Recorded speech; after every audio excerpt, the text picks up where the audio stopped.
You know, after the hurricane and its aftermath, there was a lot of discussion about the fact that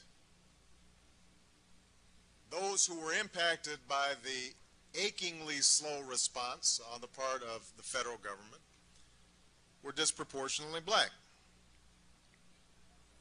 And one of my favorite musicians, that's right, I'm 44, but I still can hang, Kanye West, said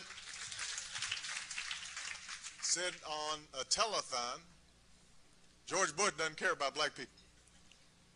And that also shook up the ordinary. NBC scrambled and they had to.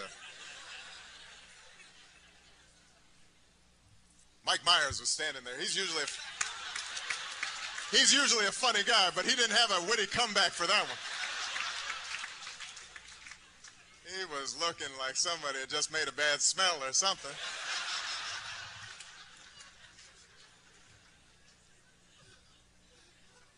I love Kanye's music, but I actually disagreed with how he phrased his statement. And I said this on a Sunday talk show last week. I said, I do not ascribe to the White House or to FEMA, to Mr. Chertoff or Mr. Brown, any active malice. I don't think that they were in there plotting and saying, you know what, these are black people, let's not rescue them.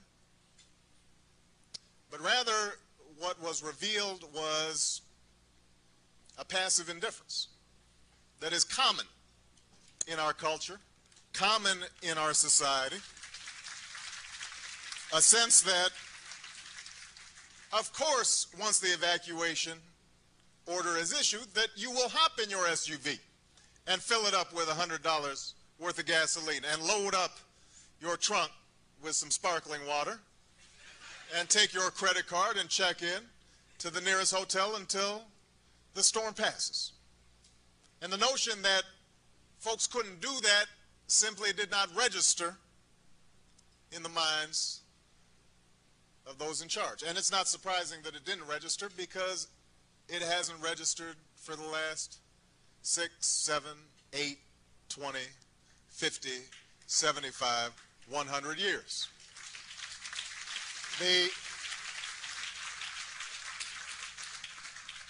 The incompetence was colorblind. But what was important to understand was the fact that the people that we saw in front of the Superdome and in front of the Convention Center, they had been abandoned before the hurricane. They had been abandoned to dilapidated housing and inadequate schools and the mayhem and violence and chaos that exists in inner city communities all across the country. You know, everybody talked about the looters and the snipers and those loops that played over and over again on CNN. But I mentioned to somebody the other day, what I would love to see after the waters have been pumped out of New Orleans and folks have been relocated and the rebuilding process has begun and the smell of death and decay has become scrubbed out of the Crescent City, I would love somebody to take a look at the statistics of homicide rates and sexual abuse in the 9th Ward of New Orleans before the hurricane struck. Because what you'll discover, in fact, is that the violence has always been there. It just wasn't on your television screens because it wasn't spilling out onto the lives of the rest of us.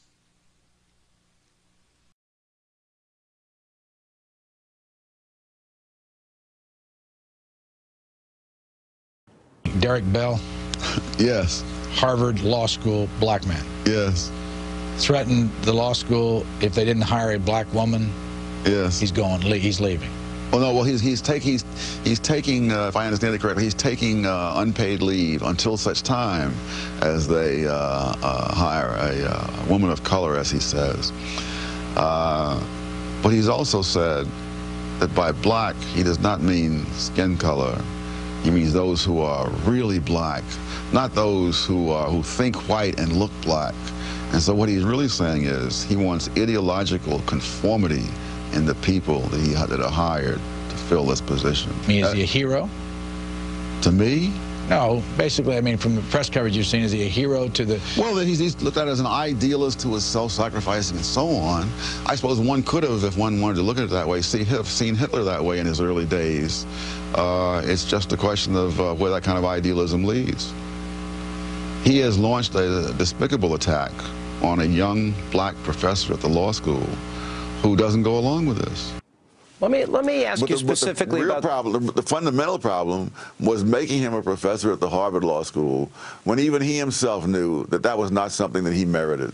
What about this comment that he made here? I've accepted that motto. I live to harass white folk. On another occasion, I played this on my radio today, he talked about, you know, white boys getting tenure. What does it say about him? And as we look at this portrait of Barack Obama and Ayers, Dorn, Wright, Flager, Alinsky, Resco, Acorn, and the way he's governed, what does it tell you about the president? That he too is not someone who is.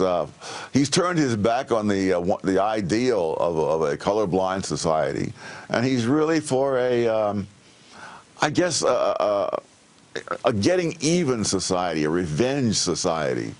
And I think that the appointment of Eric Holder and Eric Holder's behavior as Attorney General shows that same mindset. It's very ugly.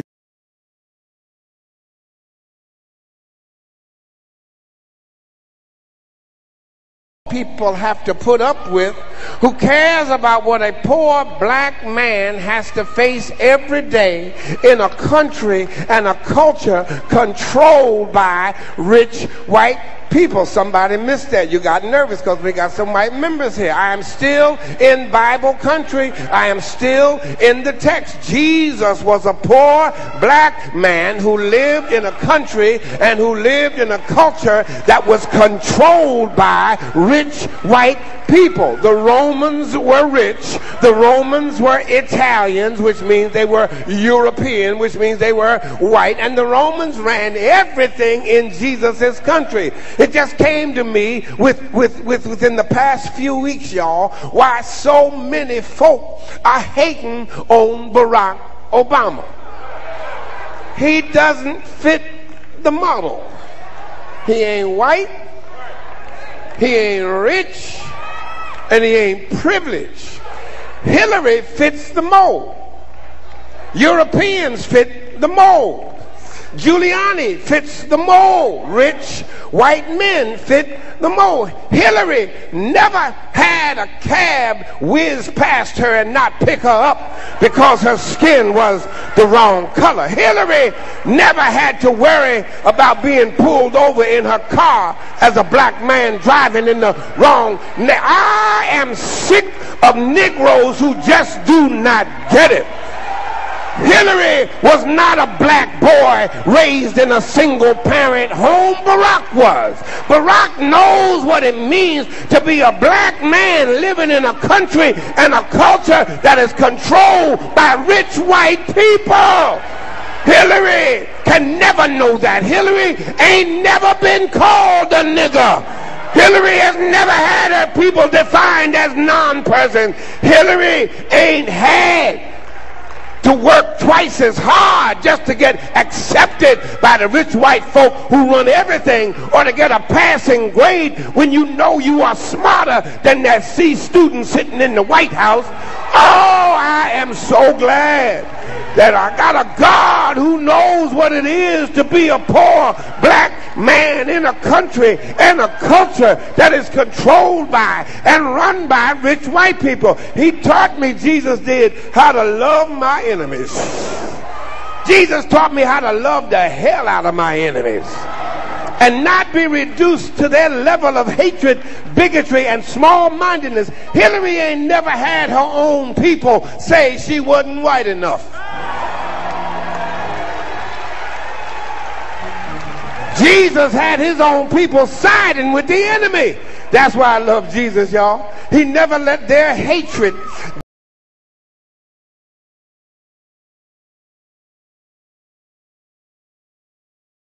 why do you do it? And she said, Derrick, I'm an old lady. I live to harass white folks. And the marvelous thing about it, the way those neighborhoods, she lived near whites who were supportive of her. So she wasn't talking, it wasn't a racial thing, but she knew that those people who were oppressing her were white. She knew that she didn't have their power, she didn't have their money, she certainly didn't have their guns. But she saw her life as given in trouble, being on the case all the time. And I've accepted that as my motto. I live to harass white folks. So those at Harvard and some of the other places need